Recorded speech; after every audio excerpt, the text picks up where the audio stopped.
All right, I want to welcome everyone. Good afternoon, and thank you so much for joining us today. And welcome to this webinar session called Grassroots Lobbying for Domestic Violence Advocates. My name is Shiva McCants. I'm the Outreach Programs Manager for NCADV, and I'm joined today by Pat Silvala, Business Manager for NCADV. I want to take a moment to welcome today's presenter. Rachel Graber has worked in human services for 7 years as a school counselor. She was an intern at the Meskwaki Child and Victim Services and a public policy intern at the Women's Resource and Action Center at the University of Iowa. As a school counselor, Rachel became frustrated by the structural, cultural, and societal barriers her students faced in their personal, academic, and professional lives. She left education to obtain a degree in social work and now passionately pursues macro-level change.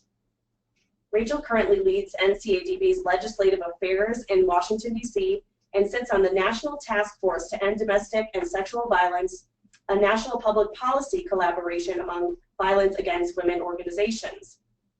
Rachel organizes NCADV congressional briefings and legislative events, lobbies Congress on issues related to violence against women, and helps mobilize efforts to influence national legislation aimed at protecting and providing safe alternatives for victims of domestic violence.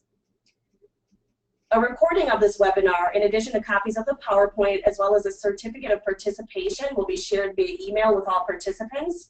I want to invite everyone to tweet along with today's webinar at NCADV. And at this time, I'm going to turn the screen over to Rachel Graber to begin the presentation.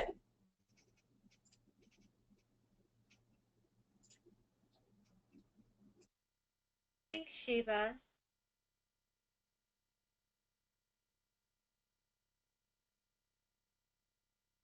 All right. Welcome, everybody. Great to have an opportunity to work with you all, and I really appreciate everybody who has joined this webinar. Basically, it's a very, very quick overview of how to lobby Congress in 17 short slides. But of course, there's always a footnote, right? So today we are going to just do a really quick rundown. Our agenda: legislative process, lobbying, grassroots lobbying, direct lobbying, policy versus politics, the lobbying process. We'll do a very quick demonstration and then talk about what happens after you make a visit. And so just before we start, I do want to recognize there's a really wide range of knowledge and experience among the participants here today. So I am going to do just a really quick overview of the legislative process. So for those of you who have experience and expert knowledge, sit back and enjoy the trip down memory lane. So by the end of this webinar, you should be able to recognize the power of grassroots and direct lobbying, understand what, if you are a member of a 501c3 nonprofit organization, what you can and can't do in the public policy arena, understanding how lobbying works and being comfortable with it. And then being able to respond if you get pushback at a meeting. So, why are you guys here? Why are you taking time out of your busy day? Why does lobbying matter? And it's really because you have influence, right? There's a poll of congressional staff maybe, 7 years ago? And we usually refer to congressional staff as staffers. So if you hear me say staffers, that's what I'm talking about. Members of Congress, their staff. But they found that a plurality of staffers said that lobby visits from constituents are the most influential means of influencing an undecided member of Congress, right? So other forms of engagement are also very important and powerful. So I know you see 8% visits from lobbyists, but I just want to say to protect my job, no, that the lobbyists, we do kind of give that based information, so that they know when you go in what you're talking about and why it's important. But you as constituents, you particularly as voters, you have the most influence, according to these staffers anyway. So moving right along, there are two kinds of lobbying. There's grassroots lobbying and direct lobbying, and we're going to zoom through grassroots lobbying, and we're actually going to be talking a little bit more today about direct lobbying.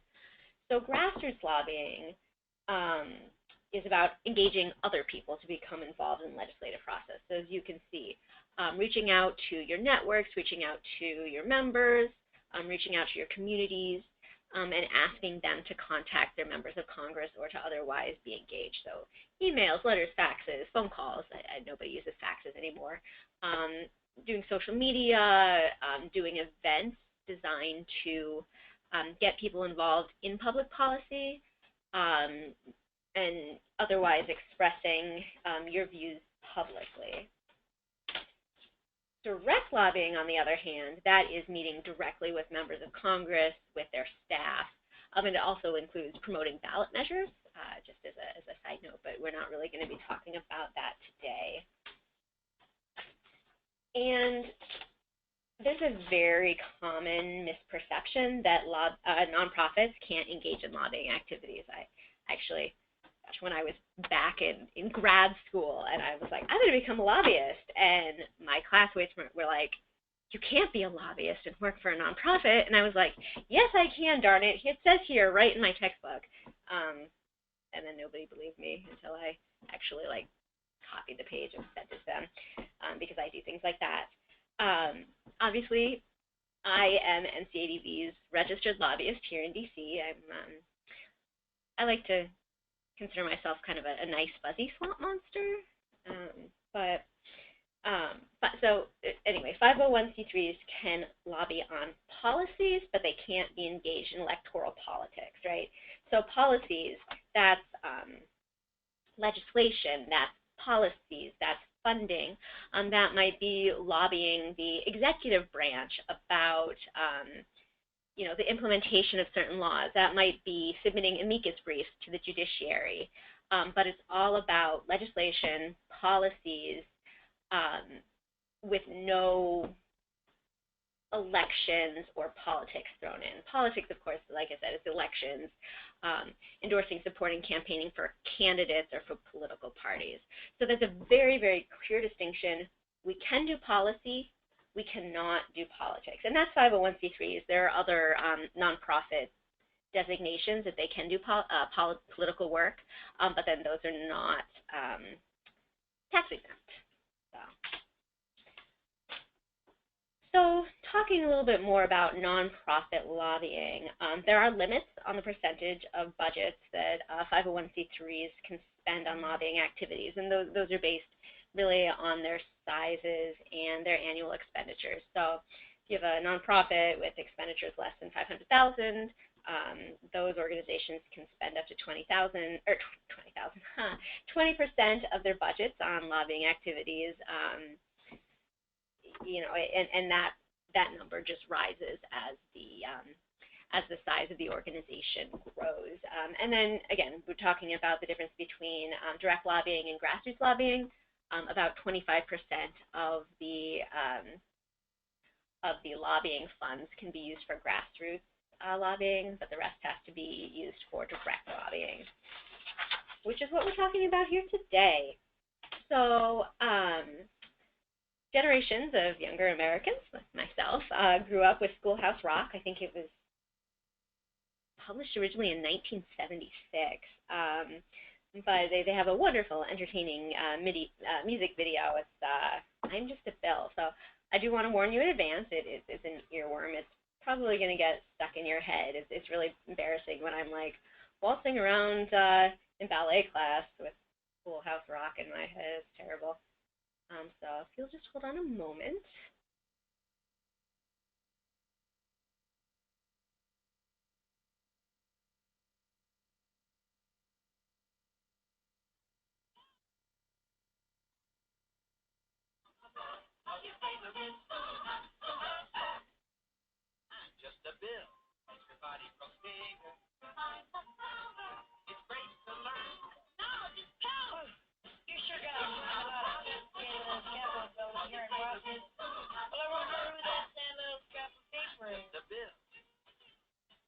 I'm just a bill.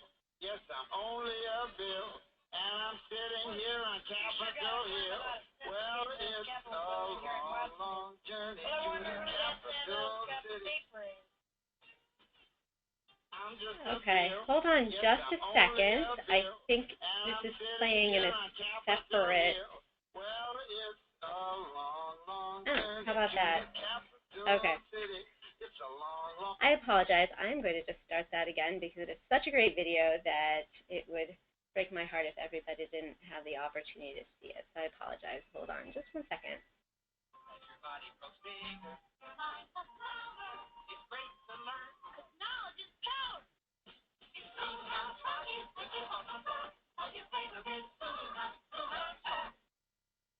Just a bill.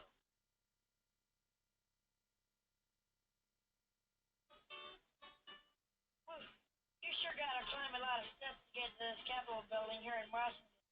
Well, I wonder who that sad little scrap of paper is. I'm just a bill. Yes, I'm only a bill. And I'm sitting here on Capitol Hill. Well, it's a long, long journey to the capital city. It's a long, long wait while I'm sitting in committee. But I know I'll be a law someday. At least I hope.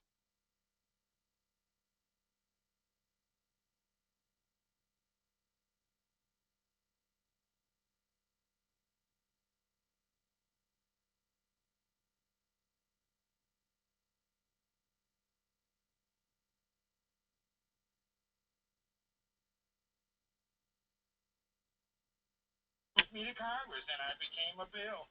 And I'll remain a bill until they decide to make me a law. I'm just a bill. Yes, I'm only a bill. And I got as far as Capitol Hill.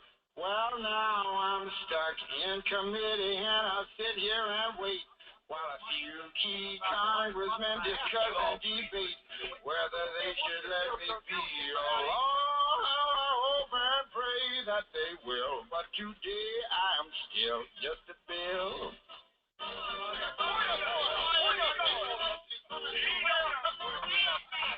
Listen to those congressmen arguing. Is all that discussion and debate about you? Yeah, I'm one of the lucky ones. Most bills never even get this far. I hope they decide to report on me favorably, otherwise I may die. Die? Yeah, die in committee. Oh, but it looks like I'm going to live. Now I go to the House of Representatives and they vote on me. If they vote yes, what happens? Then I go to the Senate and the whole thing starts all over again. Oh, no. Oh, yeah. I'm just a bill. Yes, I'm only a bill. And if they vote for me on Capitol Hill, well, then I'm off to the White House where I'll wait in a line with a lot of other bills for the president to sign. And if he signs me, then I'll be a law. How I hope and pray that he will. But today I am still just a bill. You mean even if the whole Congress says you should be a law, the president can still say no? Yes, that's called a veto. If the president vetoes me, I have to go back to Congress and they vote on me again, and by that time you're so By that time, it's very unlikely that you become a law. It's not easy to become a law, is it? No, but how I hope and pray that I will. But today I am still just a bill. He signed your bill. Now you're a law. Oh, yeah.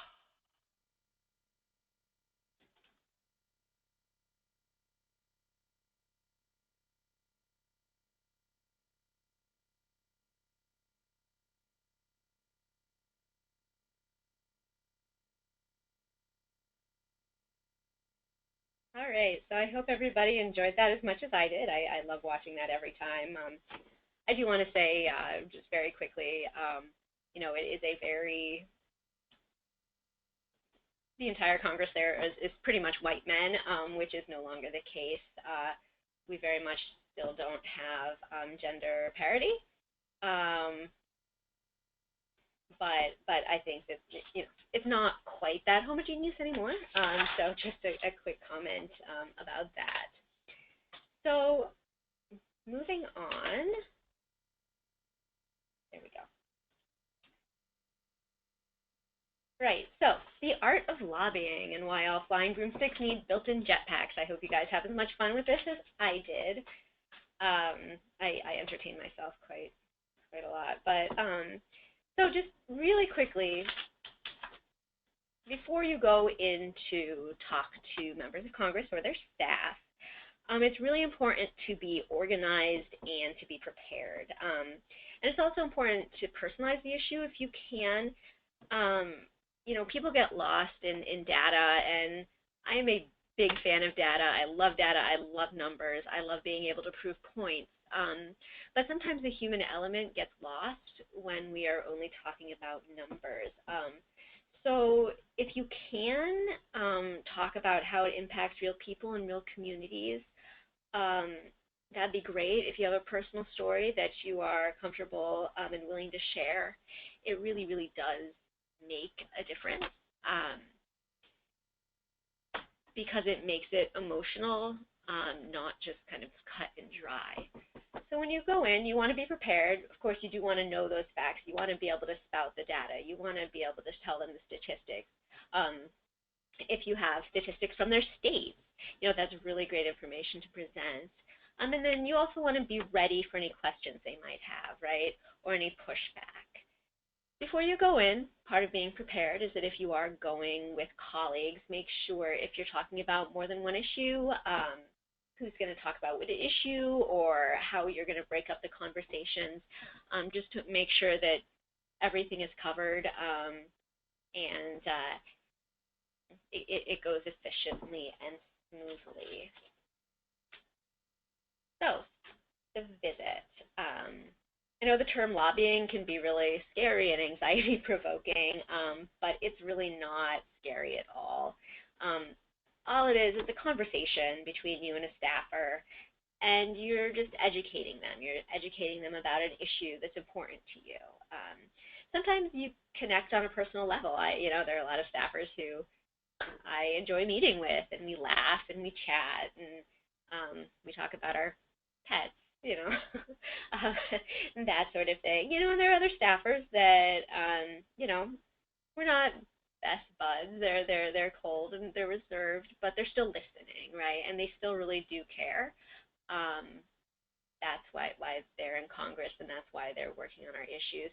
And I do just want to note really quickly, one of the things that I really appreciate about working in gender-based violence with Congress is that it really is a nonpartisan issue, right? There's so many things that are very contentious, and domestic violence really isn't. No one is pro-domestic violence. And, you know, so everybody's policy priorities and approaches might be different when it comes to addressing domestic violence, but their commitment and their hearts are in the right place. So I do want to just kind of flag that. This is, of all the issues, one of the least contentious and controversial. So lobby visit, usually really straightforward. You introduce yourself, make sure you exchange business cards. If you don't have a business card, that's fine, but make sure you get one from the staffer because you're going to need to follow up with them. Thank them for meeting you, and then you provide them with information. You educate them. If you have a fact sheet or other materials, it's great to give that to them and kind of to be able to refer them to different areas on your fact sheets, just to reinforce some of your points, and then they know that that material is available for them in the future. But really relax, be yourself. It's a conversation. You're educating them about a topic that you are an expert in, you know about these things, and you're passionate, right? So as you can see from the slide, again, if there are multiple people who are participating, make sure that one person is sort of moderating the meeting so that there is some sort of semblance of organization and they know that you are coordinated. Discuss one topic at a time and be concise, but do be thorough. So, visit continued. and I mentioned this before, make it personal. It's always good to personalize your topic. Data is important, but human impact can really get lost in a lot of those numbers. And I'll be honest, sometimes people's eyes glaze over when you just throw statistics at them all the time.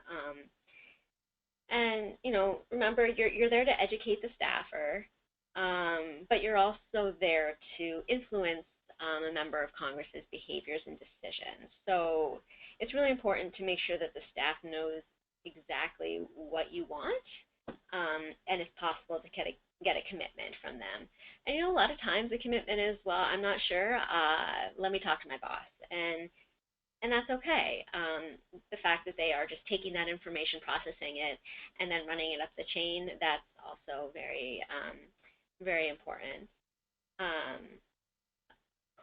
They'll often have questions. Be prepared to answer some questions. It's often, good to, think in advance about what questions they'll ask.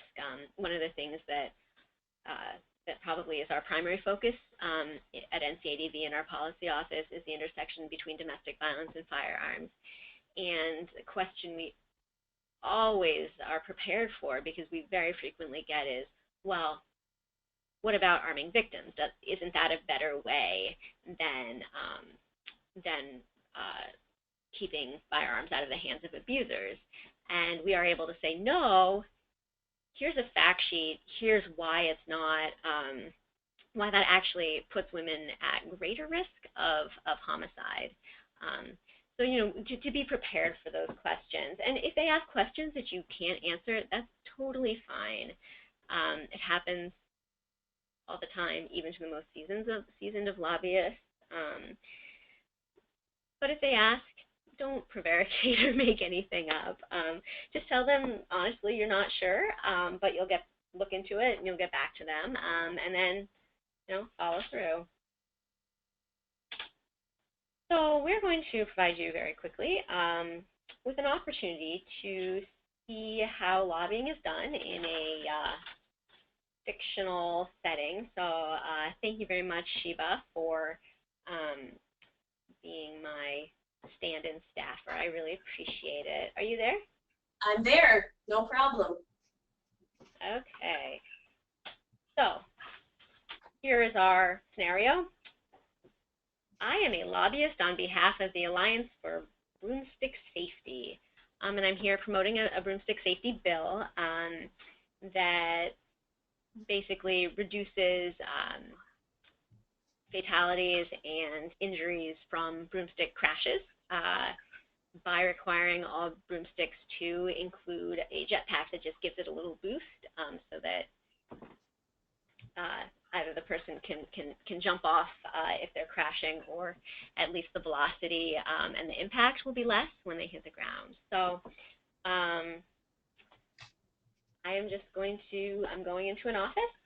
I give the receptionist my card and say, I am here to meet with Sheba. And the receptionist will say, okay, I'll make sure she knows you're here. Why don't you just take a seat? So I sit on the couch. They're usually either leather covered or like brocade upholstery. I'm not quite sure why that is, but just a random little tidbit for you. So Sheba comes out and she introduces herself. Hi, how are you doing today? My name is Sheba. How can I help you? Hi, Sheba. My name's Rachel Graber, and I'm with the Alliance for Broomstick Safety. How's your day going so far? Oh, it's going pretty well. I mean, like the weather, it's great out here. I'm feeling good. I love the fall. Yeah, are you going to have a chance to get out at all today, or are you going to be stuck in your office? Well, I have a meeting up at the Capitol, so I'll probably head over there in a little bit, and who knows? Maybe have coffee later. Any excuse to get outside. I just love those fall colors. Yeah, no kidding. And it's really nice that the mosquitoes are so bad in October now. Although, oh gosh, those mosquitoes. Yeah, mosquitoes are bonkers. So anyway, I'm here today to talk about S9182, which is a bipartisan bicameral bill to reduce injuries and fatalities from flying broomstick crashes. So I don't know how much you know about broomsticks, but about 500,000 Americans own flying broomsticks, and that's a really, really rapidly growing market, very popular. About 75,000 people are buying new broomsticks every year. And so, it's like any trend. As it becomes more popular, you'll see that number grow. So, broomsticks are really fun. I love my broomstick, but they can also be really dangerous. So just a little background information. About 15% of broomstick flyers have crashed, and those 10% have broken at least one bone, and 5% have gotten a concussion, and 1% have actually died. It's actually one of the leading causes of death among 16 to 26-year-olds. And when I was younger, my cousin actually crashed right in front of me, and he snapped both of his legs in half, like twigs. Wow. The bones were sticking out, and it was really, really traumatic. Honestly, I still have nightmares, and every so often, just that sound of bones breaking, and then the silence, shock, and then the scream, and it's very difficult. And he was one of the ones who broke the bone. He did not get a concussion. He does not have traumatic brain injury, and he didn't die. So he was one of the lucky ones. I'm so sorry to hear that of your experience. That is really difficult, and I'm sure that was really sad for you and your family. Yeah, and we've recovered, and he's okay. Yeah, thank God he's it's very personal to me, and I'm very passionate about this cause. And we know how to decrease injuries and fatalities. We have that information. We're just not doing a good job of translating knowledge into action. When broomsticks have built-in jetpacks, it reduces crashes by 30%, injuries by 75%, and fatalities by 90%, which is huge. And it's a really simple technology. The broomstick controls, they communicate with the jetpack when they determine that the angle and speed of descent are going to result in a crash. And then the jetpack, it just gives the broomstick just a little bit of a boost, so it decreases the velocity immediately before impact. So either it will give the riders an opportunity to bail out if that's the safer, or that's their instinct, or if they're unable to get off, at least reduce the force of the crash. And unfortunately, it's really really cheap. It's like 50 cents extra per broomstick, but manufacturers have been really slow to adopt this really simple, really cheap technology. So S9182, it requires new broomsticks to have built-in jetpacks. It's really important, and it really will save lives. And this is not something that's unprecedented, right? Car manufacturers are required to include to build in seatbelts and headrests and airbags, and those changes have really so greatly reduced car accident fatalities. And so this is not something new or unprecedented. We've seen in the past how successful this kind of thing is. So do you think this is a bill that Senator Whiskerbutt would be willing to co-sponsor? I will certainly pass along this information. Do you happen to have a fact sheet that I could take with me with some of the statistics that you've cited this afternoon? That'd be great. Yeah. When I share the information with the senator, I'm going to be able to be accurate and paint a really clear picture of what you've talked to me about today. Yeah, I'm sorry, and that information is actually all in that folder that I just gave you. Great. So that folder has not only a fact sheet about this, but also statistics specifically from your state about crashes and fatalities, and also your state laws governing broomsticks. So I know, for example, not all states require helmets, but you know, your state does, and that's another really, really important safety measure. Well, So, thank you. I'm not certain yeah. that this thing the senator will be able to will support for sure, but what I can do is pass the information along, and I'll be more than happy to let him know that we've met today and share your story as well as the statistics that you've shared. I think that's really important to hear. So thank you for sharing that. Yeah, absolutely. Thank you so much. And I don't think I got your card. Can I get your card really quickly? Oh, absolutely. Here's my business card, and I do also encourage you. Feel free to join the senator's listserv. If you're not already, just stay up to date as far as what we're working on here in the office. Yeah, all right. Yeah, I'll definitely look into that. And I'll drop you an email when I get back, just with electronic copies of all the information that I gave you today. Well, thank you so much. Overwhelming. So, well, thank you so much, Sheba, for your time. I really appreciate it, and I hope you have a chance to enjoy this beautiful weather before we start getting, gray overcast skies and chilly weather. Yes, well, thank you so much, and thanks for taking the time to come by and share what you have with me today. I appreciate it. Yeah, absolutely, and I really appreciate your time as well. So, well, thanks, and have a good one. You too. Thanks so much. All right, so that's basically how it's done, right? Super chill, everybody's nice, and it's really just a conversation. So after your meeting, don't forget to send an email to the people you met with. So, thank you email. It's just basically, thanks for your time, really appreciate it. Here's what we talked about. Just reiterate those. Just to make sure that the staffer remembers the salient points of your conversation. That they said that they would talk to the senator about it. Add any additional information you might have forgotten to share. If they did ask you a question that you weren't able to answer, providing that information, and then always attach electronic copies of any materials you'll be behind, your fact sheets, your articles.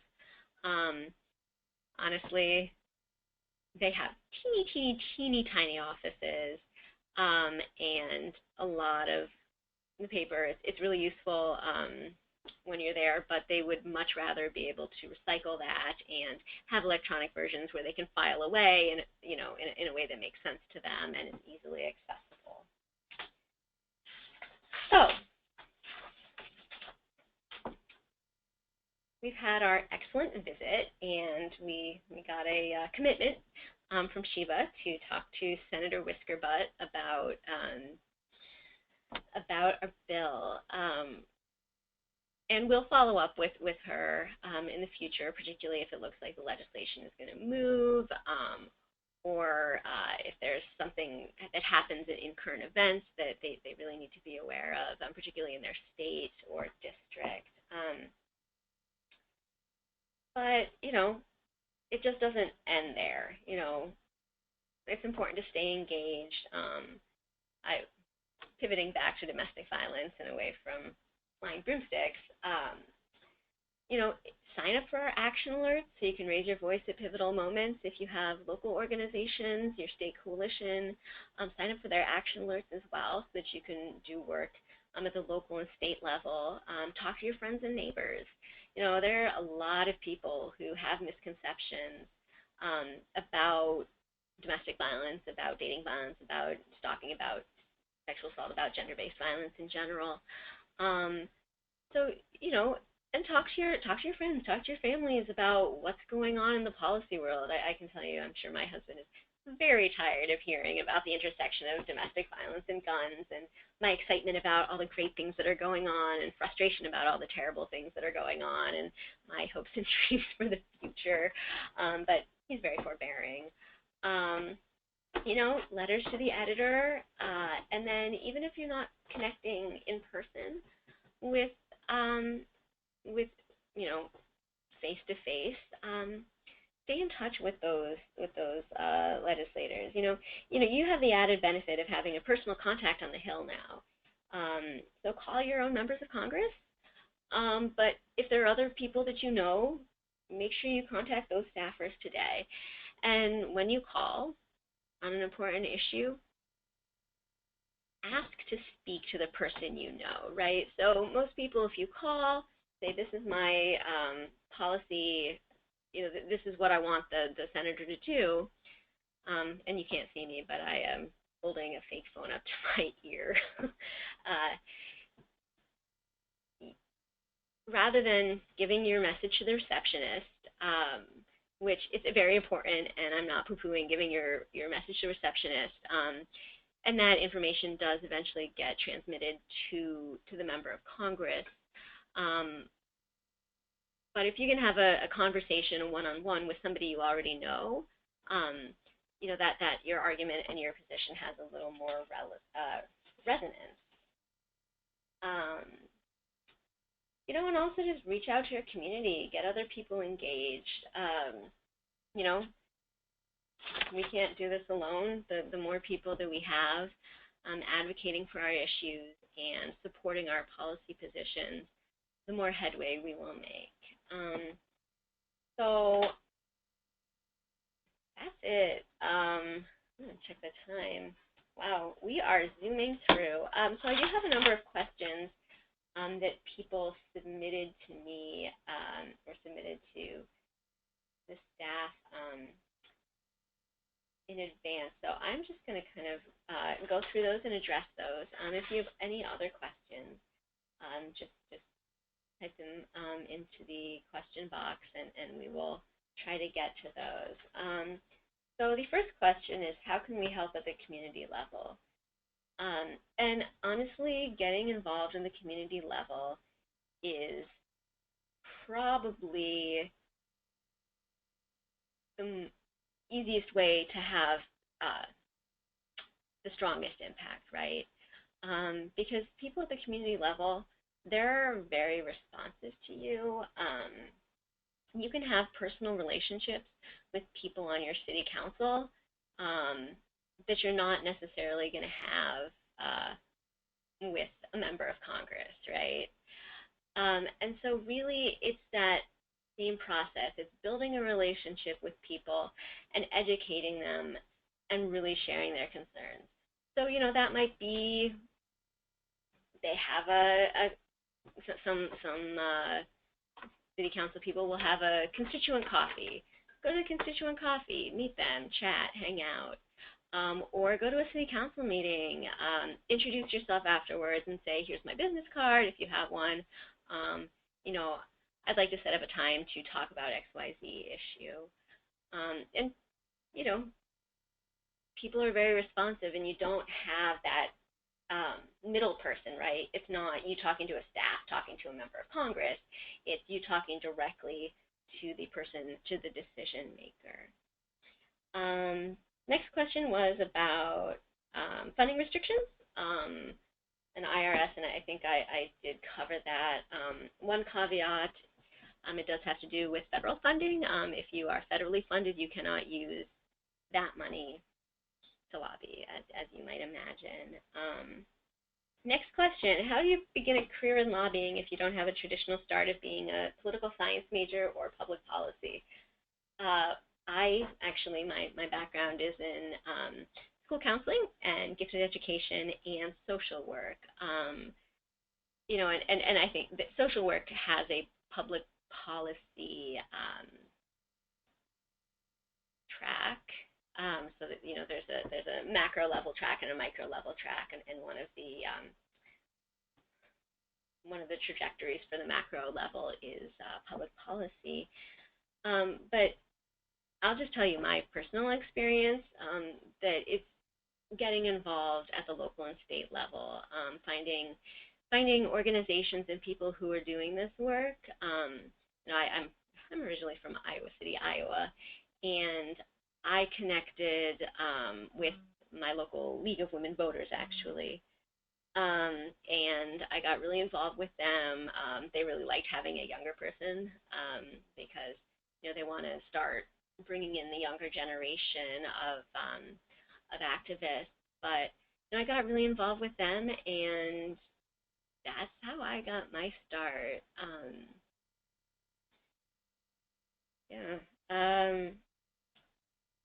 How to present the housing issues and privacy surrounding victims of DV.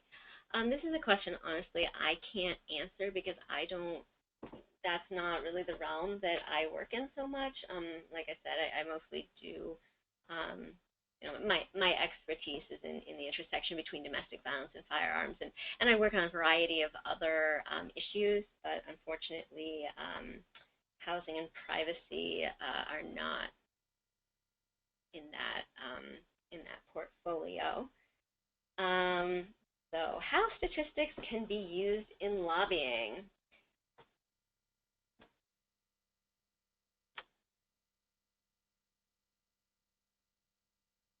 Legislators and members of Congress and your local city council members and whoever you're talking to, they need that personal touch. They need to know that it really has a deep impact on individuals. So, the anecdotes are really important to touch people's hearts. But at the end of the day, it's cold, hard facts and cold, hard numbers that really illustrate the extent of a problem.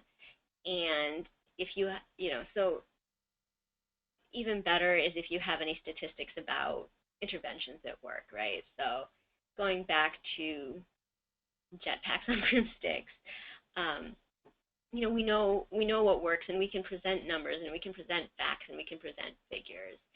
And those are really, really compelling, especially if you are able to present local or state facts and figures. Next is, how can we get faith-based organizations more involved in domestic violence prevention? And I will say that this isn't necessarily 100% within my realm. But honestly, we get a lot of phone calls from faith communities who are looking to be involved. So just reach out to them and say, hey, this is who I am. This is why I'm calling. These are my concerns. Can we work together? Also, if you go to the websites of some of the umbrella organizations, so like, the United Methodist Church, they do a lot of work on gun violence prevention. And so if you kind of go through the larger umbrella organizations and then go through them to your local faith-based communities, and that's also a way that you can kind of make those connections. Next question, what have you found to be the most effective in getting the good old boy network to actually listen? And kind of going back to the very beginning, the nice thing about gender-based violence is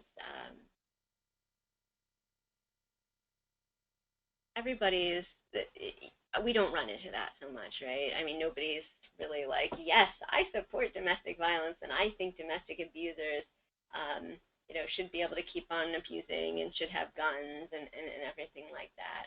So that's not a problem that I really run into.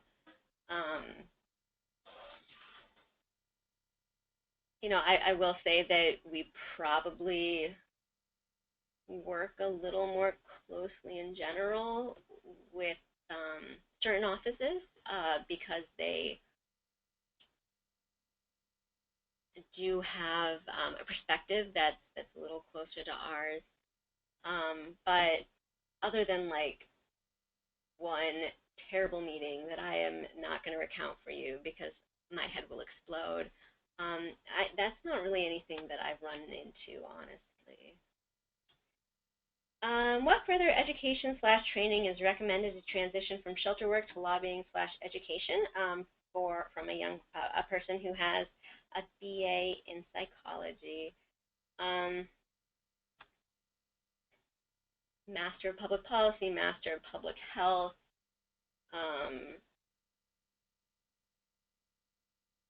Master's of Social Work, you know, a JD. Those are all, I think, ways that you can get there. How can we make our voices heard lobbying for legislation on domestic violence? Well, I do want to say we just had our annual lobby day a couple weeks ago. So we do have a lobby day every year where we invite people to fly into DC and we set up meetings for you. We provide training, we give you all the materials, and then you have the opportunity to go to in groups to talk to congressional staffers. So you are always welcome to join us for that. I think most of the state coalitions also have lobby days, so that would also be a good place to check with. We also have public policy listserv, so we send out action alerts whenever there's something important happening. You know, we send out action alerts not only the ones that we work on, but also, like Shiva said, we work with the National Task Force to End Sexual and Domestic Violence, and so in the task force we cover pretty much every intersectional issue you could think of, and so we also then promote those action alerts as well. And your state coalitions will also probably have action alerts for state level legislation. Where do we begin?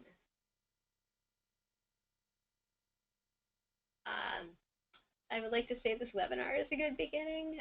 I mean, I think the way that you begin is make a commitment that this is something that you're going to get involved in, and figure out the best way for you. I'll tell you, like my mother, she's a horrible introvert, and I was like, Mom, you know, there's this horrible bill coming up. You need to call Senator Grassley, and you need to make sure that he votes against it. And she's like, oh, no, I can't do that. I'm really bad on, you know, I'm not comfortable talking on the phone with people. And I said, okay, Mom, well, what about if I write you a script? So I can write something down, and you know exactly what to say. And I did that, and she called and felt very empowered. And I will say that on our action alerts and things we send around, we do provide sample phone scripts, sample email text, sample tweets, sample Facebook posts. And so we do try to make it as easy for people as possible, but really it's about determining your own comfort level. So maybe that is, you know, coming to Washington, D.C. and lobbying directly. Maybe that's having coffee with your state representative. You know, I'm from Iowa, so I think maybe things in Iowa are a little bit different. But, you know, my representative to the Iowa State House just happened to be a former teacher of mine. And because I got involved in that world, I knew them all. And they, you know, if I said, hey, let's have coffee, they would be perfectly willing to do that. So if that's, you know, something you feel more comfortable with working at that level, or writing emails, going on Twitter, whatever works best for you, and figuring that out. Good strategies a smaller organization can be a part of to add to prevention efforts.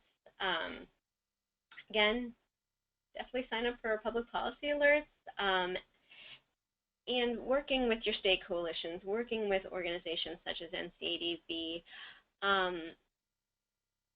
you know, the point of working in coalition is to amplify the voices of all of the programs, no matter how big or how small they are. And so every voice counts. And as a whole, we have a much greater impact than we would as individual organizations, individual people. That unified message is really strong.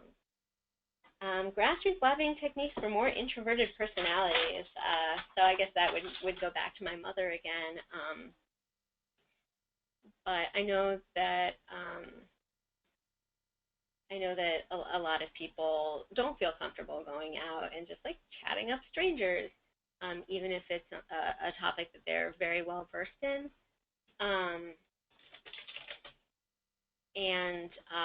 So again, maybe email emailing somebody where you have a chance to think about exactly what you want to say. You have a chance to write it, and then you edit it, and then you write it, and then you push send, and then you push undo, and then you make some more edits, and then you finally send it. You know, that might be more comfortable.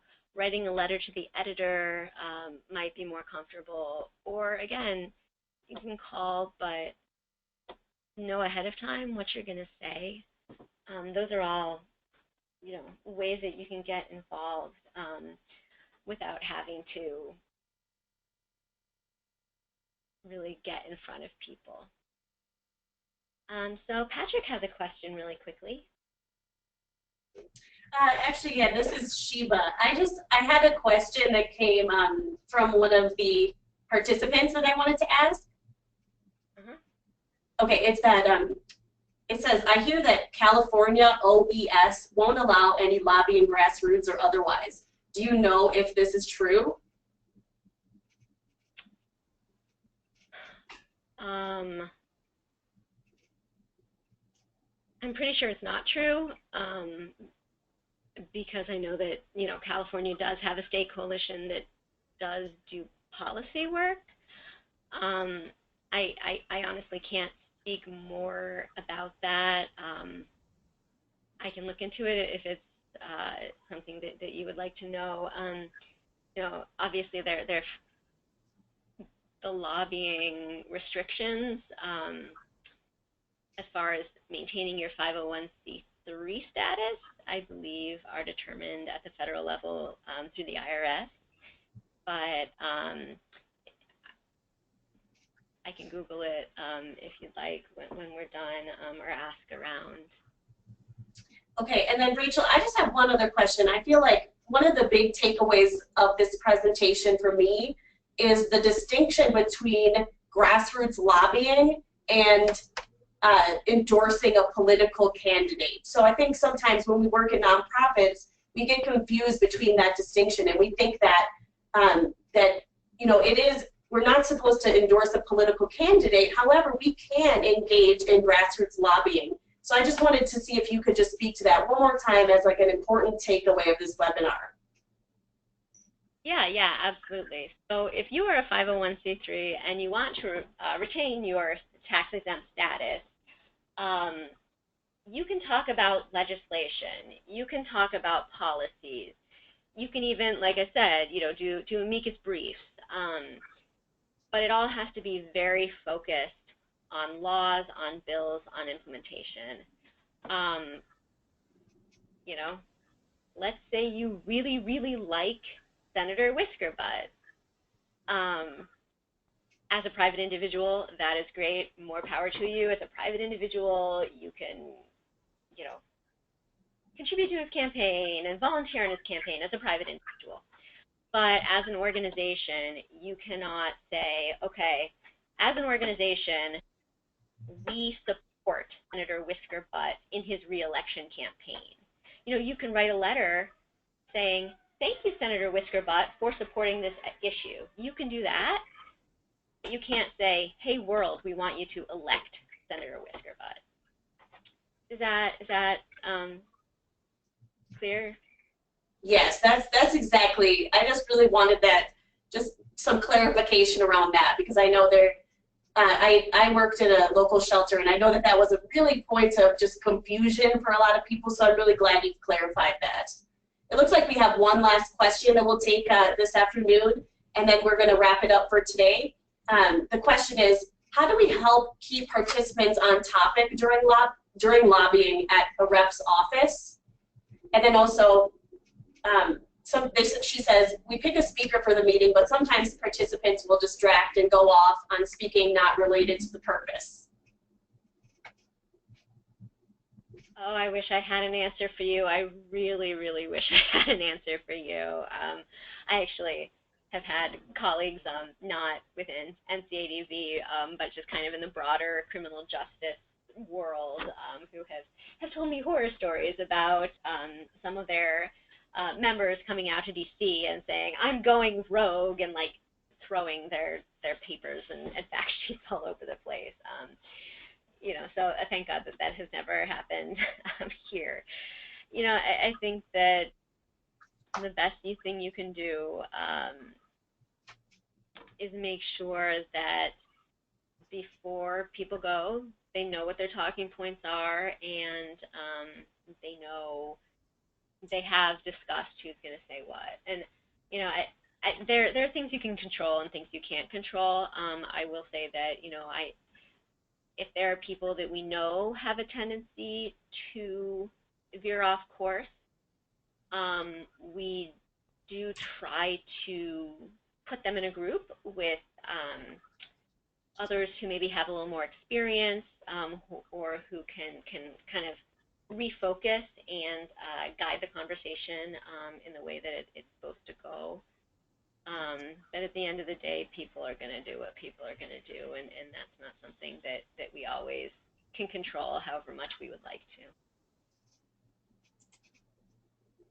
All right, so well, thank you so much, Rachel, for taking the time to answer all of those questions. I think that's fantastic. Could you let us know how, if individuals wanted to contact you, how they might be able to do that? Yeah. So my email is R, G as in George, R-A, B as in boy, E-R, at N as in Nancy, C as in cat, A as in apple, D as in dog, V as in Victor.org. It's also on the website. I will be gone for a couple of weeks, so if you email me, I will not probably respond to you immediately, but I will get there eventually. Yeah. So so I just noticed that somebody had mentioned, going kind of back to the California thing. You know, if it is government money, you can't use that money to lobby. But if you also have private funding coming in, then that is money that can go towards lobbying. And you don't have to, you know, have a professional lobbyist on staff do lobbying activities. Great, thank you so much for adding that additional clarification. I just want to wrap it up by thanking Rachel so much for offering us this incredible insight into grassroots lobbying for domestic violence advocates. I'm going to take back the screen and just tell you a little bit about an upcoming webinar and what to expect moving forward from NCADV. Thanks, Sheba. All right, I just want to let you all know of an upcoming webinar, which is the 5 W's and the H of domestic violence expert testimony. And that's coming up on Wednesday, November 15th at 1 p.m. So just wanted to let everyone know that, and let folks know that that's coming up. And we'll also be sending out a follow-up email coming out tomorrow, just with a recording of this webinar, as well as links to the handout and a certificate of participation.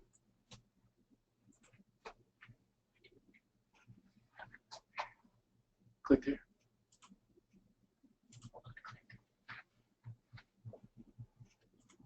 Okay, so yeah, that's all we have for you today. I really would encourage you all to fill out our 5-question survey. It's super quick.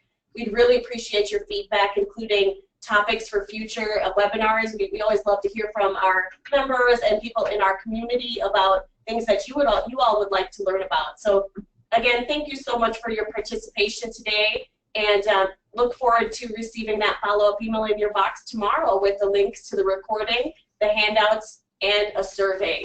And have a wonderful rest of your day. Thank you so much.